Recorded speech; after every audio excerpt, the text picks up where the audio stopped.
नमस्कार। आज हम बात करने वाले हैं भारत के कुछ सबसे बड़े सम्मानों की। ये वो पुरस्कार हैं जो हमें असाधारण साहस और बलिदान की कहानियों की याद दिलाते हैं। तो चलिए भारतीय सेना के वीरता पुरस्कारों की दुनिया को करीब से जानते हैं। लेकिन आगे बढ़ने से पहले एक सवाल पर सोचते हैं। आखिर साहस यानी करेज है क्या? और कोई भी देश अपने सबसे बहादुर लोगों को सलाम कैसे करता है, उन्हें सम्मानित कैसे करता है? जानते हैं, यही सवाल इन सभी पुरस्कारों की नींव है।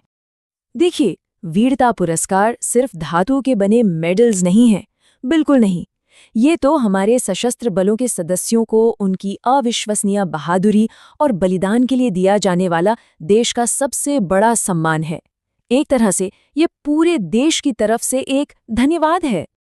आज हम क्या क्या जानेंगे? सबसे पहले शौर्य का सम्मान कैसे होता है, फिर बात करेंगे सर्वोच्च वीरता पुरस्कार की। इसके बाद हम युद्धकालीन और शांतिकालीन वीरता पुरस्कारों को समझेंगे और आखिर में इन वीरों की विरासत पर भी नजर डालेंगे। तो आइए अपनी बात शुरू करते हैं सबसे प्रतिष्ठित सम्मान से। ये वीरता का वो शिखर है जो दुश्मन का सामना करते हुए दिखाया जाता है।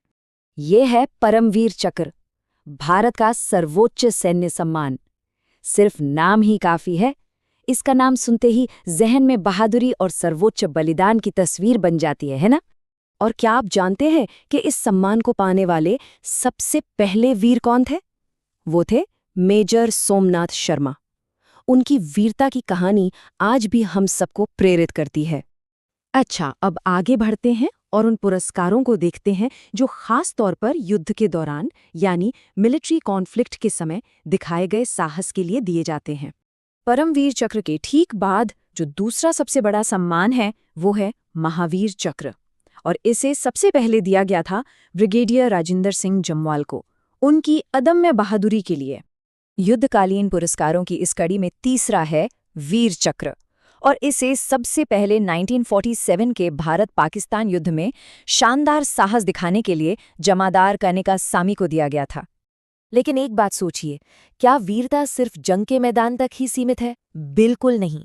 अब हम उन पुरस्कारों की बात करेंगे जो शांति के समय में दिखाए गए साहस और बलिदान को सम्मानित करते हैं।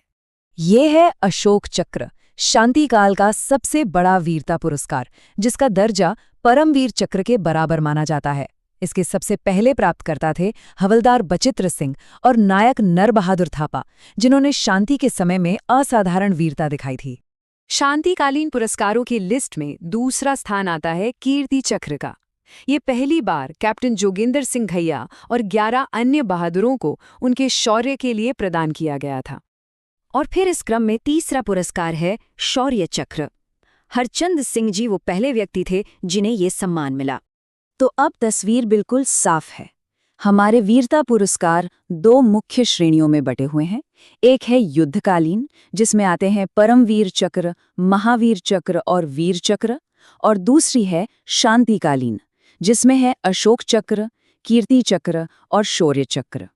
ये सिस्टम सुनिश्चित करता है कि हर तरह की वीरता को उसका सही सम्मान मिले। अच्छा, इन पुरस्कारों और इन नामों के पीछे एक बहुत गहरी विरासत छिपी है। चलिए उसके महत्व को समझते हैं। ये सिर्फ इतिहास के पन्ने नहीं है, ये एक जीती जागती विरासत है। तो पूरी बात का निचोड़ क्या है? ये कि भारत के वीरता पुरस्कारों में 6 मुख्य सम्मान हैं। इन्हें 2 ग्रुप्स में बांटा गया है, युद्धकालीन और शांतिकालीन। हर पुरस्कार की अपनी एक विरासत है जो उसके पहले प्राप्तकर्ता से शुरू होती है। और सबसे अहम बात, ये सम्मान उस असाधारण साहस के प्रति राष्ट्र के गहरे आदर और सम्मान को दिखाते हैं। ये नाम जिनकी हमने बात की, ये तो सिर्फ शुरुआत थे। ये वीरों की एक लंबी कतार में पहले थे। पर सवाल ये उठता है कि आज उनकी ये विरासत हमारे लिए क्या मायने रखती है? ये एक ऐसा सवाल है जिस पर हम सभी को सोचना